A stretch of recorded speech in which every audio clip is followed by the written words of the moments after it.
look at this, I already have another video. I'm actually consistent for once. Hey everybody, welcome back to C.Dat.Guy Review Movies. My name is Christian, and I'm really hoping that a lot of smaller movies, or really movies in general, make it to streaming a lot faster and more frequently, just so I can keep up this productivity. So without further ado, here is my review of The Lovebirds. I remember seeing this trailer a couple times in theaters, and I was drawn to it because of Kumail Nanjiani. And unfortunately, I didn't watch Silicon Valley, though I heard good things about it. I'll probably give it a shot. But I actually became a fan of him after listening to some of his stand-up. And then I became a bigger fan of him once I watched The Big Sick. And if you haven't watched it yet, go ahead and check it out on Amazon Prime. I highly recommend it. Besides some news from Marvel's Eternals movie and that one Instagram post that got a lot of attention, I haven't really seen him in anything since then, but I thought the trailer was appealing enough to give this movie a try. Kumail Nanjiani and Issa Rae play the couple Gibran and Leilani, who've been together for 4 years, and they do a really good job of playing off of each other.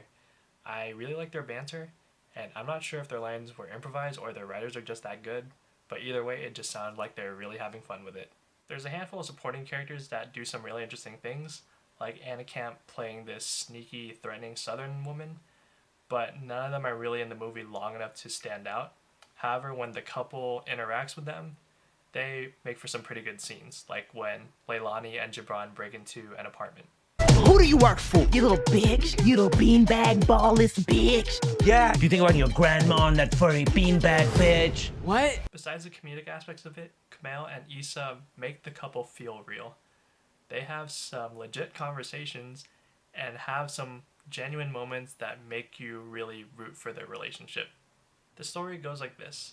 After 4 years of being together, Gibran and Leilani have decided to break up after constantly arguing over things like Leilani's obsession with social media and seeing Gibran's documentary.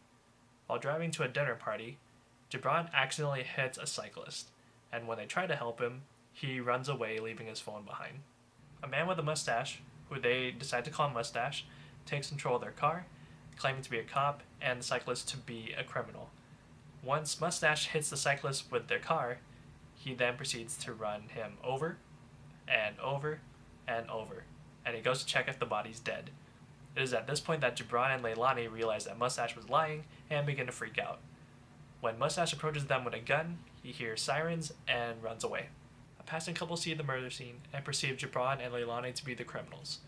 When they call the police, Gibran and Leilani freak out once again and flee the scene.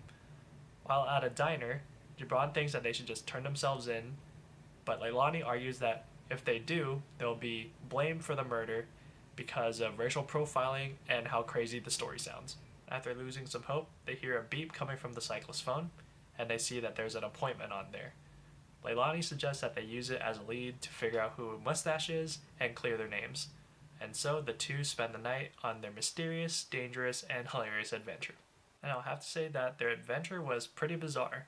The plot became increasingly ridiculous as the movie went on, and they had a lot of pretty good scenes, some funnier than others, and the way it tied together at the end wasn't exactly clean, but I guess with some of their quick explanations, it was passable.